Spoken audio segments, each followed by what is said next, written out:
this room who helped. Carol Long, Uli, you guys were supported throughout. Vicky helped me with fundraising. Cecilia helped me with Hispanics. Carlo in the back helped me with his radio show. Sue, I was going to say Sue. Sue helped me with the Asian communities, whether it's the Vietnamese, the Laotian, the Thai, the Chinese, the Koreans, the Japanese, and the Ethiopians that we found. Carol Long helped me out on the campaign. Cindy was there. I'm going to kill me. I can't remember everyone's name. You spoke at Yes, nice to meet you. Mary. Mary, I thank you. Sorry, you know, get the top. But all this help didn't get us over the top. We still lost. We didn't lose a little bit, we lost by a lot. And I have to say, Victor, you gave me some money, I appreciate it. Leo, you helped me with some money as well. It was a loss, like But it wasn't enough. Regner style. It wasn't nearly enough. If you look at just CD1, the Democrats outnumber us 2-1 and a little bit. For us to match their registration, we have to get 60,000 people registered. That means 500 people every week from here until the next election. That is the level of work that's going to take just to even it out. And then we have to raise money. Okay? Because nothing happens in a campaign without money. I've learned that kind of the hard way.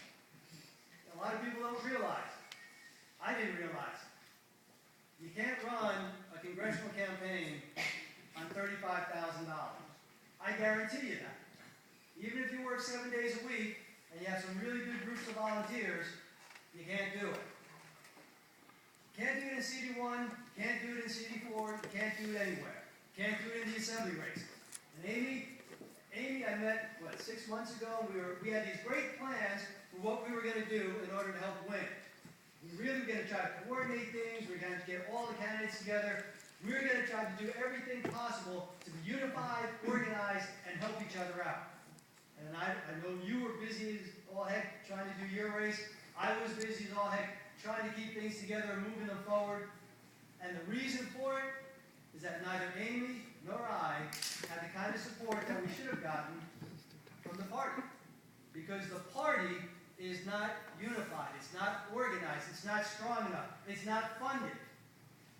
When Harry Reid made that decision that he was going to make sure that he never had that kind of an election again, we had the two state senators, the U.S. senators from Nevada were Democrats, the Congress people were Republicans, we had the Senate, they had the House, the Assembly. We've lost ground. We've lost a lot of ground. We can't afford to lose any more. And the only way that's going to change is if we all make a decision to rebuild the party from the ground up, get the party energized, get more people involved, because the ladies groups, I love you all, but James, sorry, I didn't see you back there. Jim was really one of my great volunteers. But the women's groups, love you, but you got to grow bigger. And you got to get some younger ladies involved, because one day you got to pass the torch. The same thing with the men's group. You got to get more people involved, and you got to be more active. We have got so much work to do, and we have no excuse not to do it. Unless you all want to have another election in 2 years, like we just had last week. The good news is, with folks like Julie, and the folks in this room, we can rebuild it. If Harry can do it with his Democrats, there's no reason why we can't do it with the Republicans. I'm telling you that in CD1, I was amazed. When Sue took me around to the different groups, when they saw that there was a Republican in the room, they were amazed to see Republicans. They shouldn't be amazed to see Republicans.